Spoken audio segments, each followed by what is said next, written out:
welcoming us into their beautiful home and turning it into a Bais Medrash, a Makom Torah. And of course, as always, thanks to the SDC, aka Congregation Bais Sholom, South Riverdale, with the very dramatic lighting scheme that goes with all of its events. Thank them for the gracious umbrella that allows all of these shiur to take place in some context. As we mentioned when we inaugurated this little mini-series, the idea was to be able to enter some aspect of the experience of the Chagim, to enter them through Tanaitic and Amoraic texts, the fundamental texts of the Gemara, and how those texts themselves were elaborated and understood by subsequent generations of commentators. Since Sukkot and Shemini Atzeres are denoted as Zman Simchaseinu, they have a central focus on the concept, perhaps better than happiness would be joyfulness, as something very holy.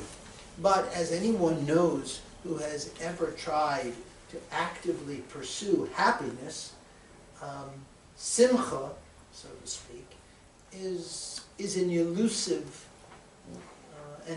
concept.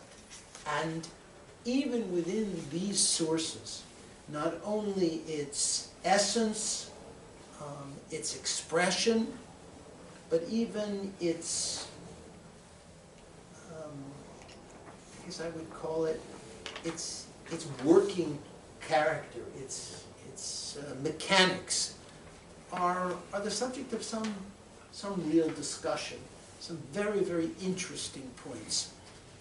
And much of what we're going to be talking about tonight, the sources were woven together by Rav Gedaliah Shiur in his Ohr Gedaliah, with a few little touches of my own just to grease the wheels along the way. And when it comes to understanding the concept of Simcha, he first contextualizes the search with the following theoretical backdrop. And he tells us that each of the Yomim Tovim is devoted to some attribute, some aspect of character, if you will, some function of our operating system, where it is featured and highlighted, even though that element is ubiquitous, that element is applicable and necessary in the across the universe of Torah. And the example he gives, for example, I think that sentence kind of wound up and bit itself in the tail. His example is, let's go with that, the notion of Pesach, which teaches us zerizus, which means zealousness. Mark, why don't we just leave it romantic? See what happens. You know my name is Mayor. Yeah, Mayor. Let's see what Mayor happens. Lawrence. Mark, let it go for the time being. It's all right. The zrizus, the notion of zealousness, which means moving with efficient quickness, is of course most typified in the creation of matzah. Because as soon as you put water together with flour, you know, if you bake it within 18 minutes, you have matzah. If you let it stay together and bake it later, or you allow pieces to hang on to the baking shovel, then you've got gehakt yitzaros, right? You're at the very epicenter where you're cultivating this purity. You can be manufacturing its antithesis, and so we have this notion of zrizus that you have to be quick. But of course, we have also the notion of mitzvah haba b'yodcha al tachmitzena.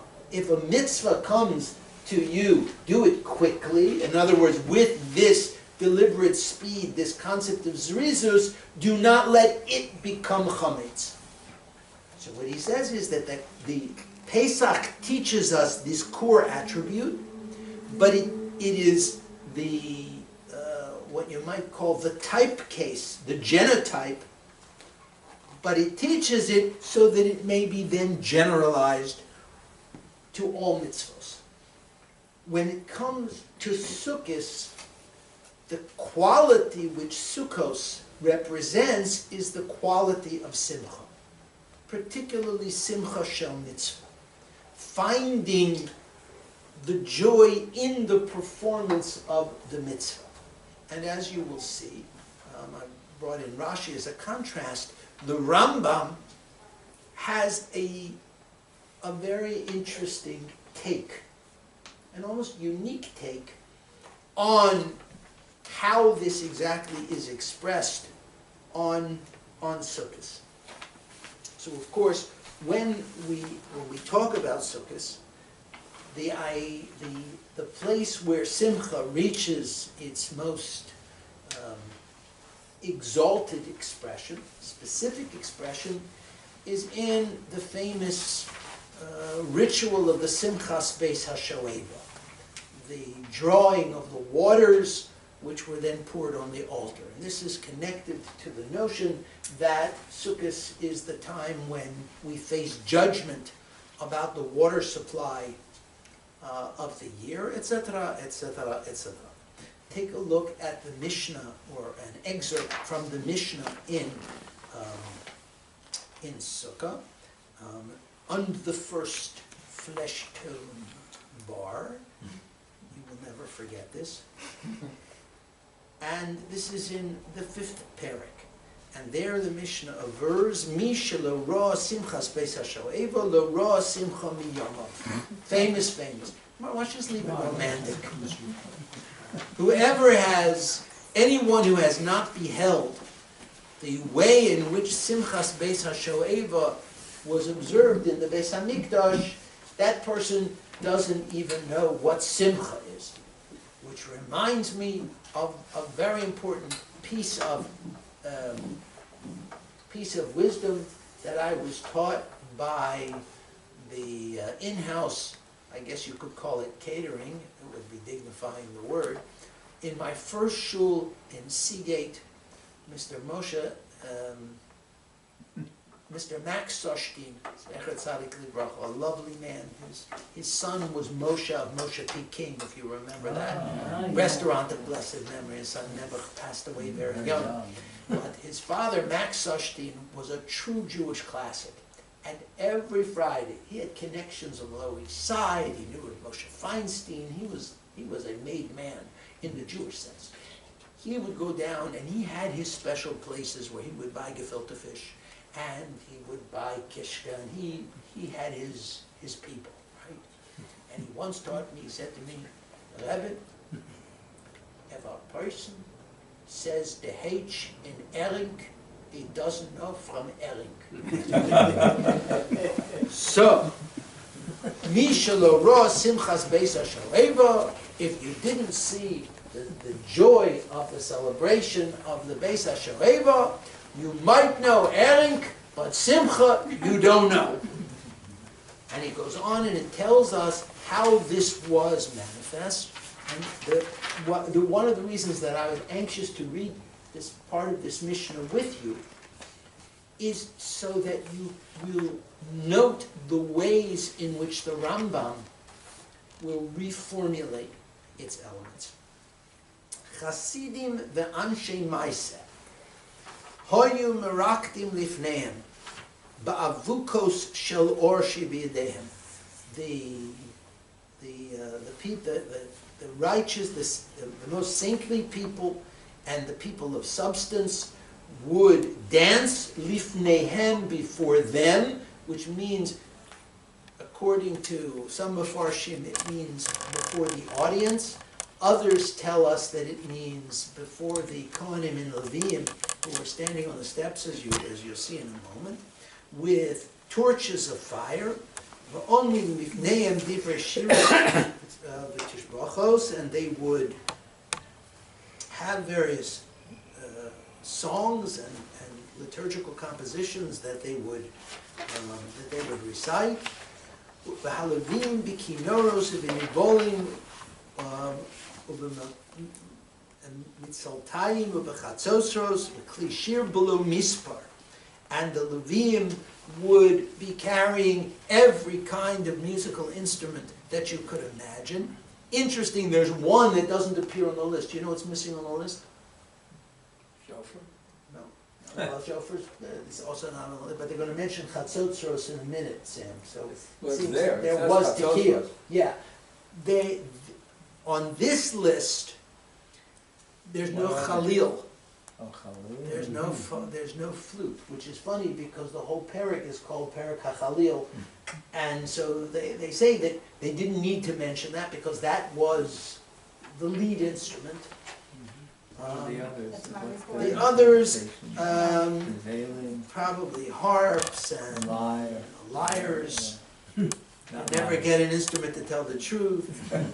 I don't know all of them, Lawrence, I'm forced to admit. Okay. Thank you for showing me up, and I'm glad we recorded this moment. I didn't know it either. I'm going quietly to turn on the car and close the garage door. I wonder if they're not mentioned because they're not very loud instrument, and they wouldn't have been heard In the din. in the din. Interesting. There are those who say that the Khalil, like the first violinist, was the first note and the last note, and that this was the symphony in between. And the fact that they say kleshir below mispar makes it sound like it was a rather informal. In other words, it wasn't like the shir that they sang for the karbonos, which was a very much more austere and organized things when they did over the sacrifices. This was much more free form. There was an atmosphere here of unfettered expression, right? And what happened? So they would stand al chameshes rei malos hayordos me ezras yisrael the ezras noshim, and they would stand at the top of the 15 steps, which would go down from the main courtyard to the courtyard known as the Ezras Nashim, which generally was as far as women came in, generally. But this time it was full of men, and that's why later the Gemara will say this is where the notion of women's balcony actually came in as an innovation here. And the Mishnah will call it, we're not working on that part of the Mishnah will call it a tikkun godol, a great innovation, which was, and because it says they tried various things to keep the crowd from becoming, shall we say, disrespectfully over-socialized. And wasn't that delicate? I've inherited my grandfather's gift for being able to talk about anything in the world and make it sound like a tea party. It's just nothing. So they had the men in the middle and the women on the outside, then they had the men on the outside and the women in the middle, and no matter what happened, they found each other and apparently caroused to the displeasure of a rabbi. And we know that the rabbi's main job is to prevent anyone from ever having any fun in the universe. That is our job, and we're pretty darn good at it. So this was the tikkun godol that they managed to, they finally established this balcony where women were placed, and that actually is the origin, became the prototype for synagogue architecture, where women or specifically in the balcony, in order to prevent kalos rosh. Rabbi, did you see that movie, The Woman's Balcony? And just the Israeli movie. Okay. It was the choice of spending money from a shul that had virtually no money for a woman's balcony, because the building had collapsed. I see. Or spending it for an Aron Kodesh where you can put a Torah and things like that. And the women's balcony went out. That's the. You were supposed to say spoiler alert. Because now that I know who won, I don't know why I'd possibly go and see this movie. I mean, everyone else will be sitting there biting their nails in anticipation, and I'll go. Sorry, I told you that, but it's not around anymore anyway. I haven't seen it. All right, watch for it on Netflix, folks. Shalom TV. Shalom TV. Shalom toaster. Shalom vacuum cleaner. As the appliances break, we wish them all well and bury them in the backyard. Okay, so he says that these 15 steps corresponded to the 15 Shirei Hamalos of David HaMelech, and we're not talking about it here, but David HaMelech, in his midrashic iteration, is very much tied up with the whole theme of water and the drawing of water, because David supposedly threw an amulet with the name of God way down into the depths, and the waters rose up to become accessible to being drawn. And that's why the Shirei Hamalos having to do with those steps are very much associated with the whole program of the day. Sha'aleim Levim Omdim B'klei Shir V'omrim Shira Omdu Shtei Kohanim B'shar Elyon Sheyored Me'ezras Yisrael Ezras Nashim, and at the top, the gate, at the top of these stairs, 2 Kohanim stood, and there they Shnei Chatzotzros Bidehem, and 2 trumpets in their hands. Korah Hagever. Hagever here, it may be Hagever the rooster, in other words, at what's called cock's crow before dawn, or it could be there was a special individual who was sort of the wake-up town crier. It may have, according to other Mefarshim, it was he, that at the exact moment, Korah Hagever, the moment of this dawn, he called out, and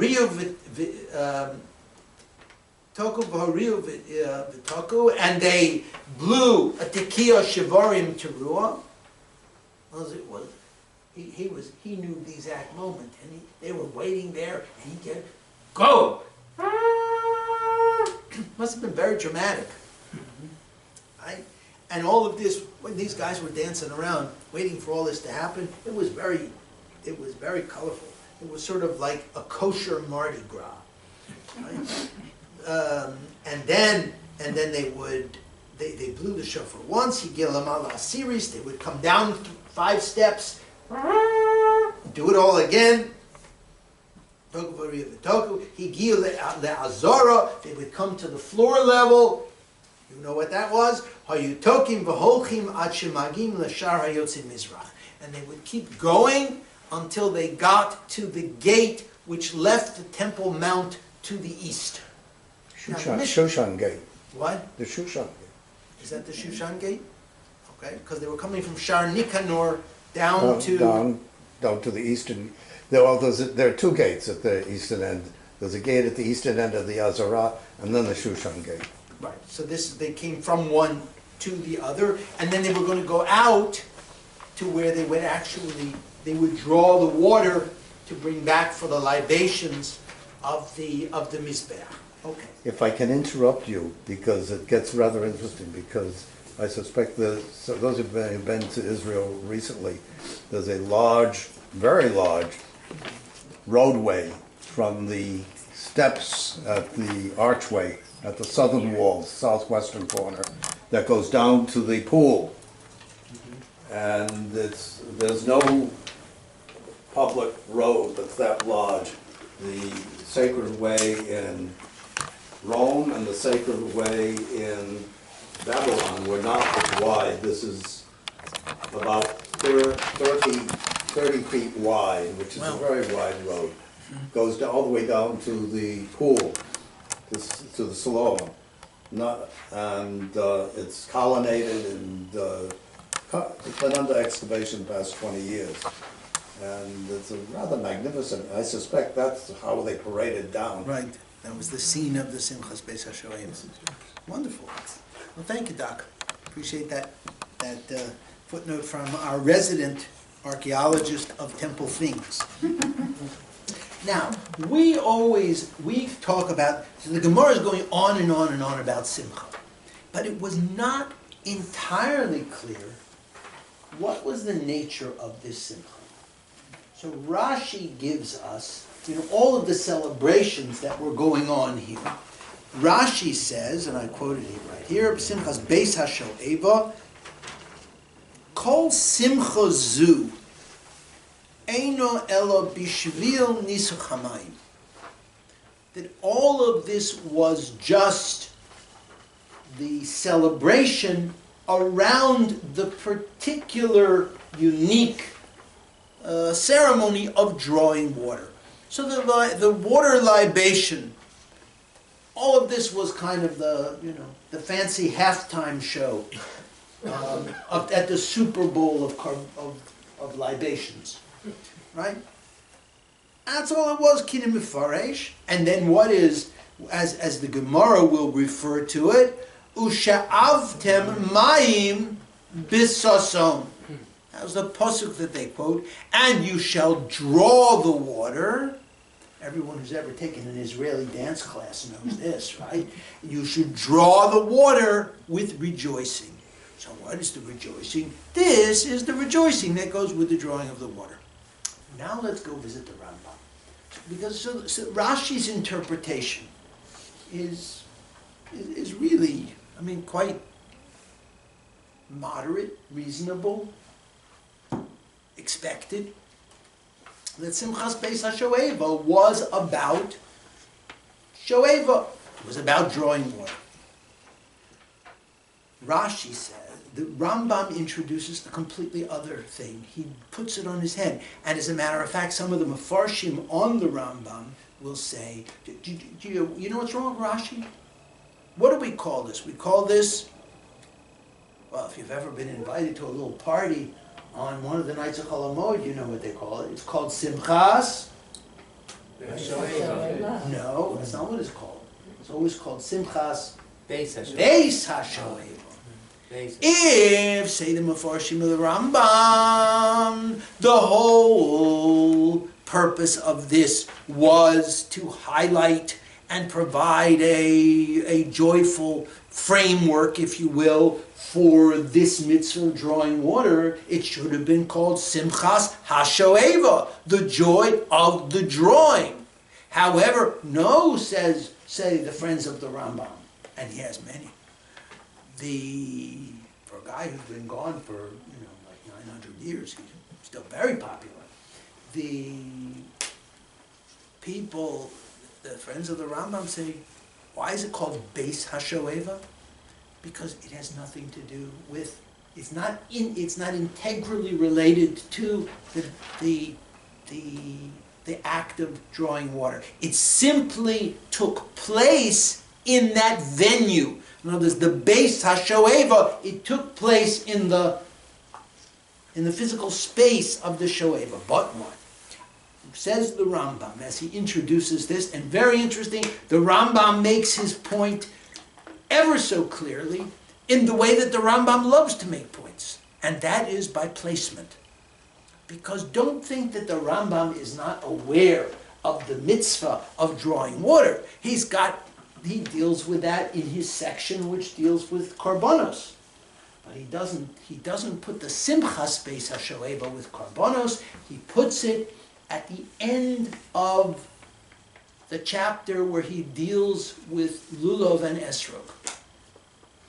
The end of the laws of Sukkot, which come right after the laws of Shofar. Actually, they're numbered as a single series.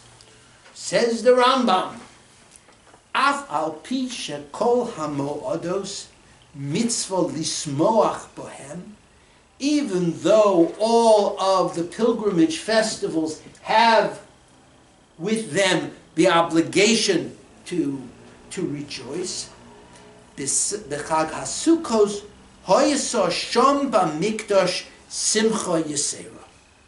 There was an entirely different, an entirely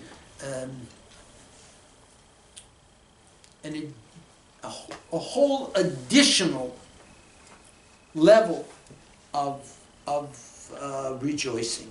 Shenemar, and what does the Rambam consider to be the core verse? Not ush'avtem mayim b'soson. No, nothing from the dance class. Rather, usemachtem lifnei Hashem Elokeichem shivas yomim. You shall rejoice before the Lord your God for 7 days.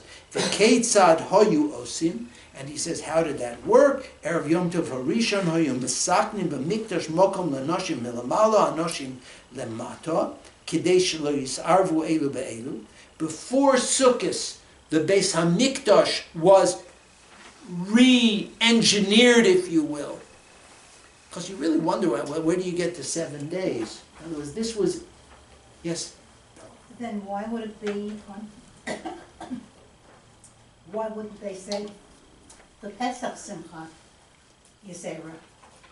Why would it be Because the different than- Pasuk Semachtem Lifnei Hashem Elokeichem is specifically on Sukkot. As far as Pesach and Shavuos are concerned, No, because they're so 7 days. oh, but the 7 days is not the key. It's the Lifnei Hashem Elokeichem is in that context is talking about Sukkot. I think in Anwar, the Smachtim is mentioned twice in the paragraph. The Sukkot, only the Sukkot. Sukkot has two Semachims. Yeah. Always, it's good. You have an archaeologist, a Balkori. This is like a full. It's like a baseball team here. Okay. Kedei shelo yizar. Okay, they took care of that. Umaschimilim lismoach mimotzoy yom tov harishon. And right as the first day ended, they began to rejoice. So I'll ask a wonderful question. I didn't see this written anywhere. This is my own idea. So where do you get 7 days? Because if you're going to tell me that this is the kiyum in the pasuk, samachtem, that's supposed to be shivas yomim. I think the answer may be in this word that the Rambam says. When it comes to the world of sacrifices, right? We all know that in the world, in Jewish life, the night begins the day, right? Except for korbanos. In the sacrificial world, when you offer the korban during the day, the time when it is eaten, the time when it is placed on when the fat is placed on the altar to smoke, is the evening following. So the Rambam stresses that as soon as it is Motzoi Yom Tov Harishon, the celebration of Simchas Beis HaShoeva begins, which effectively means it's part of day one, from a sacrificial point of view. In other words, each day has an element where it's part. And it tells what וכן בכל יום ויום ימי חולו של מועד מסכילים מאחר שיקריבו תמיד של בין הרבים. As soon as they finish offering the evening sacrifice, they begin this process. I think the typing, I'm not sure whether the typing was transposed here. L'smoch shar hayom im kol halayla, to continue to rejoice in what remains of the day, because remember the Tomid Shel Ben Harabayim was offered, that is essentially like our mincha, but it was offered when there was still a little time. They didn't go right up to night. So in the remainder of the day and the night, so the Simchas Beis HaShoeva would take place. Again, the Rambam trying to get his margins. How do you get 7 days? Anyway,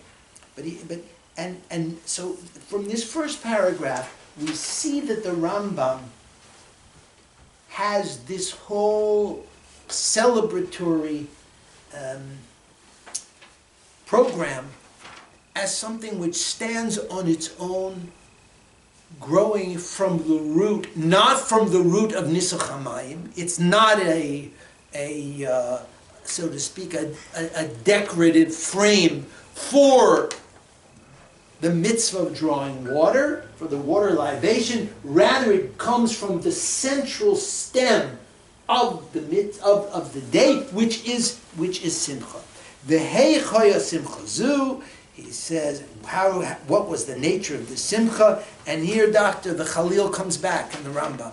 The missing Chalil from the Mishnah. Chalil mako minagnin bekinor benevolim mitzoltayim b'chol echad ve'echad b'kli shir shehu yodei lanagin bo. The Rambam reformulates this and says, this is a list of some of the instruments, but everybody brought his instrument that he liked. Right? So there was no list of the authorized instrument. You could bring your harmonica, you could bring that little triangle that they give to tone-deaf kids in kindergarten. They let them whack on that Said thing. in the Mishnah, please shear below misbar, any kind of kli. That was without the number, right? So the Rambam Maybe that's stresses that it's interprets. not only the number of them, but also Variety. the variety. Correct. Good. Umisha yodea b'peh b'peh. And it wasn't just, this was not just instrumental music. There were little a cappella volunteers, right? Must have been quite a cacophony. Rokdin, misafkin, metapchin, mepazazin, mekarkarin. There has never been a more glorious list. The Rambam almost becomes there's a kind of a poetic way he talks about the different kinds of rhythmic activities, clapping and tapping, etc., etc., and dancing. Kol echod ve'echod kimo sheyodea. Each one. What's missing in this, by the way? It's going to be reserved for a little later. But what's missing in this? When he talks about anyone bring your instrument, anyone wants can sing, can bring an instrument. What's missing from this? The gender who can do this. Mm-hmm. No, I think even the Rambam just would have assumed that these were males. But you notice the Mishnah's Chasidim ואנשי מעשה, the notion that this was to be accomplished by people of some refinement. So far the Rambam hasn't introduced. The Rambam gives the impression that anybody, if you felt like participating, you could participate. And it may be that the Rambam felt that when the Mishnah says Chasidim ואנשי מעשה, that these people of great dignity, he means even they, or that they led it. And it was obvious that the people, the common folk would have less compunctions about comporting themselves with levity. Right? ואומרים דברי שיר ותושבחות ושמחה זו אינו דוחה לא עשה שבת ולא עשה יום טוב. With the one proviso that this expression of rejoicing could not be done on Shabbos or on Yom Tov. And why that is, there's a whole literature about that. The Rav Perlo, Zecher Tzadik Livracha, who wrote his commentary on the Sefer HaMitzvos of Rav Sadia Gaon, has like 8 pages of pilpul on this question. Now the Rambam is going to hit 2 very interesting notes. He says, Mitzvah laharbos b'simchos, I'm on halacha yud daled, v'lo hayu osin osa ameh ha'aretz u'chol mi sheyirtza. The Rambam doubles back and says, no, not what I didn't say anybody can do this. This was not for the ignorant. Elo gedolei chachmei Yisrael v'roshei ha'yeshivos v'hasanhedrin v'chasidim v'azkenim v'anshe ma'aseh. And here he expands on the list actually mentioned in the Gemara and talks about all of the various types of dignitaries, those who were associated with the yeshiva, those who were known for their personal piety, those who were sages. Heim hoyu merakdim mesavkin menagdim mesamchin b'mikdash b'mei chag haSukkos. They were the ones who carried on Avol kol ha'am ha'anoshim v'ha'anoshim kulam boim liros v'lishma. But it was something that involved everyone, but the everyone came and they were the audience. How does the Rambam know this? Well, if you listen, in the Mishnah, it says, Omrim lifnehem, before them. It clearly, it was a spectacle. There had to be somebody who was the audience. And very interesting, do you know where this tradition reemerges? In certain types of Chasidus. For example, the Chasidus, the Koznitzer Chasidim, the descendants and the disciples of the Koznitzer Magid, among whom was the great Eish Kodesh, the Piasetzner, who was the Rebbe in the Warsaw Ghetto. The custom was the Rebbe danced and the people watched. Almost in the same sense as a Shaliach Tzibur. The Shaliach Tzibur leads the davening and the people have a slightly more passive role. He davens on behalf of the people and they are to be inspired by his ability to express the words. In this Hasidic tradition, in these kinds of Hasidus, the Rebbe's dance was considered among his holiest expressions, and the Hasidim would watch. And that was probably also, in some way, I don't know specific, I'm not an expert, the concept of at weddings, at Hasidic weddings, of the mitzvah tanz, where the Rebbe's come and dance with the kala, they hold this. Now, once upon a time they held the handkerchief. Now it's like a jump rope of handkerchiefs. They're like in another county of a different zip code. If they can get cell phone service, it's a sign they're too close. But it's based on the same idea that dance, Rikud, has a sacred quality, and it probably originates here, and in this notion that not everybody could perform with the requisite. There's a kind of a special sobriety in this simcha, but the sobriety was not the kind of sobriety that expresses itself in sternness or in restraint, as the Rambam seems to warn in the second one, in the last halacha, Tesvav. This is really remarkable. Hasimcha sheyismach ha'odom be'asiyas hamitzvah ube'avas hakel shetziva bohem avodo gedolahi. Here the Rambam seems to be generalizing. This is where he seems to say this is not talking just about the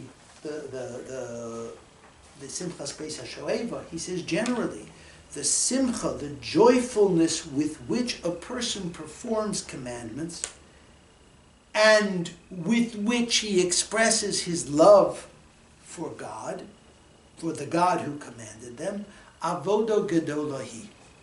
This simcha is in itself, this dimension is of great importance.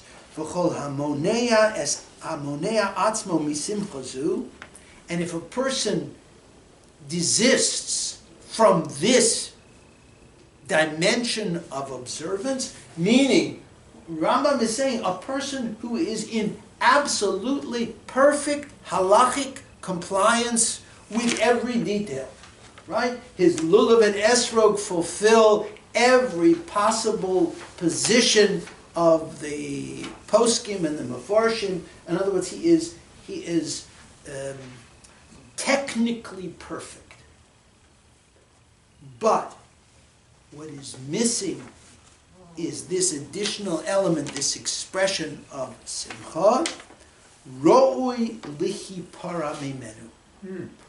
That person is liable to, he owes some form of retribution. Shenemar, and this is why I thought that this subject was particularly germane, since we read this pasuk yesterday, toward the end of the Tochacha. Tachas asher lo avadas Hashem Elokecha b'simcha v'tuv levav. Because you did not, at the end of the Tochacha, toward the end of the Tochacha, where we have just heard things that could, if you had hair, could make it stand up, or just have it leave, as in my case. They're so terrifying. So what was this all for? Because you failed to worship the Lord your God with besimcha u'v'tuv levav, with joy and with a goodly heart. Of course, there are those Balei Musar who read this differently and said, Tachas asher lo avadas Hashem Elokecha, that when you did not serve God, in other words, that when you sinned, you did it besimcha v'tuv levav.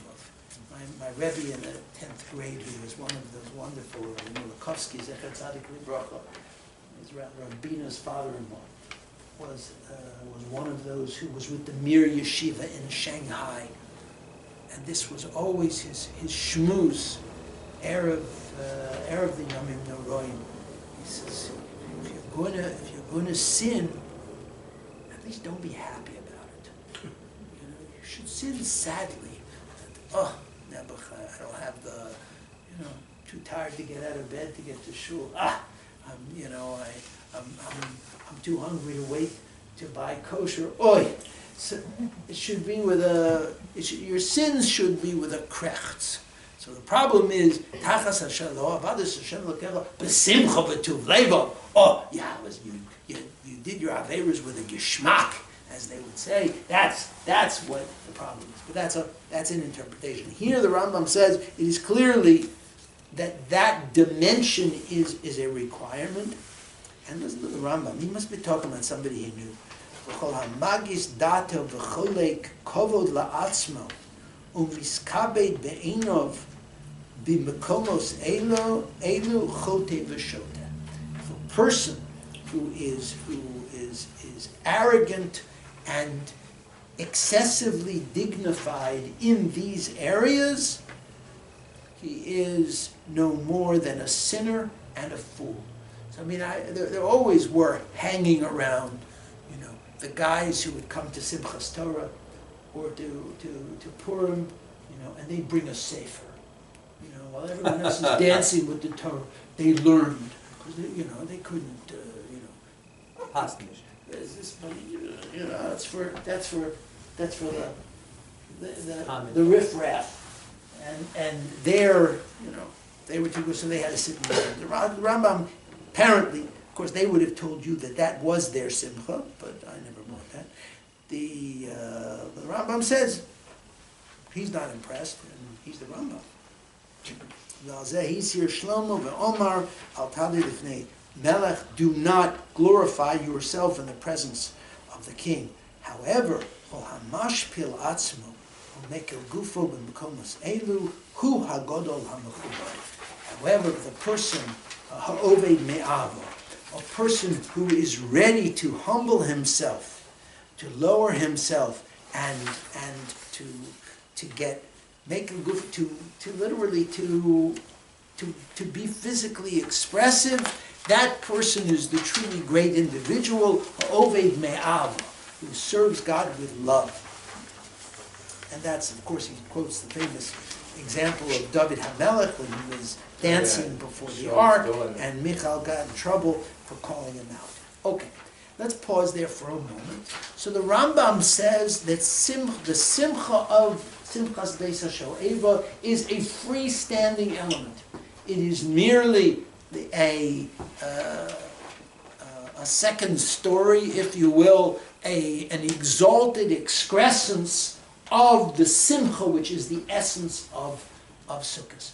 Why was this so important? It still doesn't answer to us. Why is this trait of simcha so important? So one approach to that is taken up by the Balei HaTosfos, who quote a position in the Yerushalmi, where we just turned the page and we are on another one of our flesh tone bars, Tosfos and his sources. You see that? He says, what did you say? Chad, well, this is always next time. Chad Toni Shoeva, this is Yerushalmi Mefarish. Shemisham sho'avim ruach hakodesh shehashchina shora mitoch simcha. He says what they were actually cultivating, that there were in essence two drawings. One was the drawing up of water, sha'avtem mayim besason, if you will, but the other, the more important one, was the drawing up of Ruach HaKodesh, of the Shekhinah, the divine presence. Now remember, this works very well for the Rambam, because in the Rambam's entire thought system is a movement toward prophecy. The Rambam believed that Nevuah was everyone's goal, that you could actively pursue it. And here you see the Ruach HaKodesh Shashchinot Shora Mitoch Simcha, and the interesting, the sources that Tosfos quotes, of course, are in that Yerushalmi. Dichsiv, that we have the verse which I have cited for you from Malachim Bais, Ve'ata kechuli minagein v'hoya kenagein hamenagein v'tiyalav yad Hashem. The situation there, I'll give you a brief synopsis. Yehoshaphat, who was the king of the southern kingdom, sort of one of the better kings, got together with the king of the north and with the king of Edom because they were all being threatened by Moab. Now the king of the north was no great tzaddik, right? And he was from a well-known idolatrous family. I believe it was Achav's son. And Elisha didn't want to have anything to do with him, but Yehoshaphat had already brought them all together and said, because he said to them, why don't you go ask your idols? And he says, no, all of these kings have agreed that we need to speak to a genuine prophet of Israel. So here is Elisha, and Elisha feels himself not in a very prophetical mood. Right? I am just not in the mood to talk to you people. However, the three kings were there already, so he says to them, bring someone to play an instrument, bring a musician, and as the musician played, Vatihi olav yad Hashem, the hand of God was upon him, which meant that the spirit of prophecy came to him. And Yerushalmi goes further and quotes one of the positions about another character who will make his appearance at the end of Yom Kippur, about the prophet Yonah. Shahoyom me'ole rigolim uvesimchas beis hashoeva sharso olav shchina. That the advent of his prophetic gift came at exactly such an occasion of the simchas beis hashoeva. He didn't have too much happiness after that started, though. He didn't have too much happiness after that. Well, I guess it stuck. You know, from then on, he had a whale of a time. Yeah. Sorry, something fishy about that joke. But it's fascinating that not only first we use Elisha to prove the power of music. And here we'll have to take a quick look at the Radak, who deals with this very beautifully. The power of music to lift the spirit, and in that lifting to make it accessible to Nevuah. But tells us that at the Simchas Beis HaShoeva, one person, namely Yonah the Navi, that is actually where his spirit began. However, take a look at the Radak, who has an interesting take on what exactly happened to Elisha. He says, "Kechuli menagein, omru ki miyom shenistalik Eliyahu Rabba, lo sharsa olav ruach nevuah edayin." That from the day that Eliyahu Navi died, Eliyahu Navi, or was taken up in the fiery chariot, right? He was Elisha's Rebbe. From the time of Eliyahu's departure, Elisha had the divine spirit, the inspiration had just left him. And we have other examples, right? Of Yaakov Avinu being so cast down after the sale of Joseph that he lost his Ruach HaKodesh. There are numbers of examples through Chazal of people whose Ruach HaKodesh was suspended. And he says, Ki ovel hoya. Ruach HaKodesh eino shora ela mitoch simcha. Because he was in grief. He was in mourning. And Ruach HaKodesh requires rejoicing. V'yesh omrim. So that's one possibility. What can suppress this sacred, the Hashras HaShechina? One thing that can suppress it is depression. V'yesh omrim b'pnei hakas shekas al melech Yisrael. It's because he was so darn mad at that king, because the guy aggravated him like crazy. Ve'omru kol hakoes im novi nevuoso mistalekes mimenu. That if he is angry, then his nevuah departs from it. Those of you who were at the Shiur on Sunday for the interpretation of the Al-Shich, Al-Tat Be'af Avdecha, do not turn aside when your servant is angry. You understand that that is woven into this as well, that when a person is in a state of rage, the Shekhinah, it's impossible for the Shekhinah to broadcast, to get through. So how do we know that? Minolan mi Elisha for the samchoso omar kechuli menagin. And in order to bring back his joy, he sent for the instruments. So what do we see?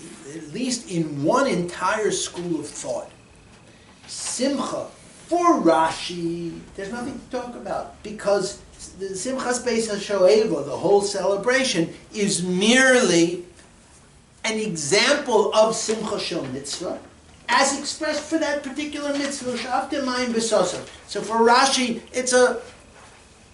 every mitzvah has some kind of Simcha Shel Mitzvah, and that is a particular kind for that.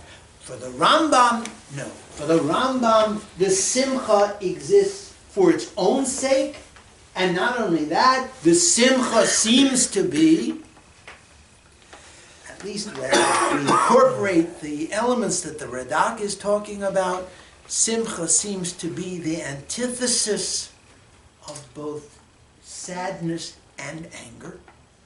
It is the antidote to rage and depression, and it is those things which, so to speak, are the blocks, and Simcha has the effect of creating the atmosphere in which the divine presence can actually come to human beings. So what are we talking about on Sukkot?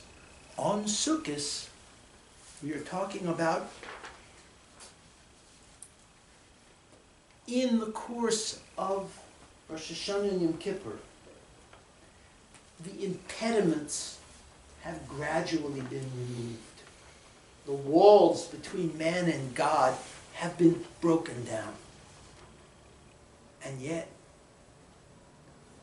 the Sur Me'Ra, the turning away of evil, has been done, but they're waiting for the Aseh Tov, for the reignition of the flame, that no insult mark, the turning on of the lights, the full brightness, and Sukkah, the Sukkot ignites that.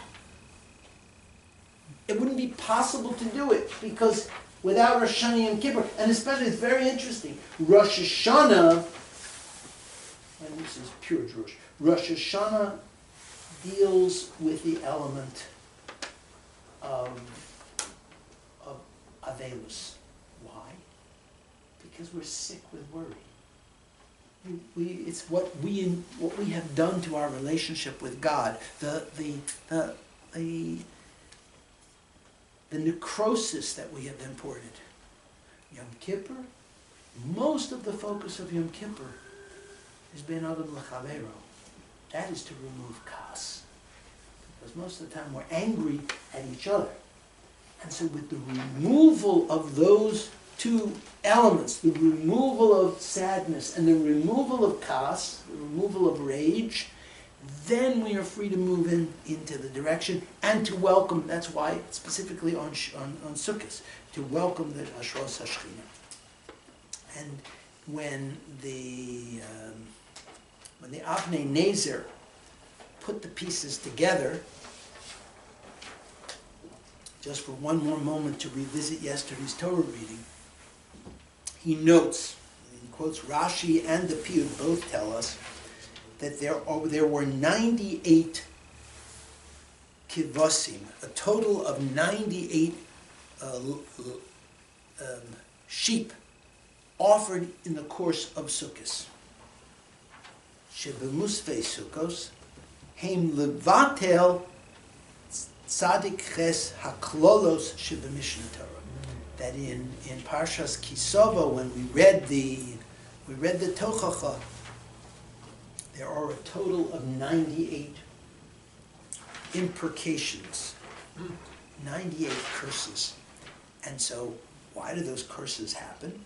He says, "Perish avi Adonenu Moreinu Rabbeinu," that means the Avnei Nezer, the great his father. He says, "Ki haklolos baklolos nemar tachas asher lo avadas Hashem lekecho b'simcha v'tulevo." That why do we have the 98 curses? Because we failed to serve God b'simcha. V'sukkos hu zman simchaseinu, shavodo hi betachlis hasimcha metaknin zeh. That the whole avoda of Sukkot is geared toward simcha, and it repairs this sin. It repairs this failing which brought in the 98. So you have 98 sheep, which are to remind you that the 98 curses are, so to speak, being dispelled, are evaporating. I would say that this particular way of interpreting, of connecting the karbonos to the klolos of tachas asher lo avadeto, sees Sukkot as really the third of the Yomim Noroim. It is the place where the last great tshuva is done. That the tshuva of Rosh Hashanah Yom Kippur is about sins, ben adam lamokum, ben adam lachavero. The tshuva of Sukkot is about attitude. It's about the missing enthusiasm, the missing passion that must accompany our service, and even our service as expressed in our love for fellow man. And so Sukkot is the final tshuva. It is the tshuva for our attitude. As we finish this little mini-series, I just want to wish everybody ksivach, simcha tova, la'alter, l'chaim tovim, sholom. A special wish for Lawrence and Judy that this house should be filled with Torah and with the simcha shel mitzvah that it always comes with it when you guys are involved. And a year of great bracha. Amen. Well, thank you, Rabbi, for coming and inspiring us all. Tomorrow is now, and we'll have a little something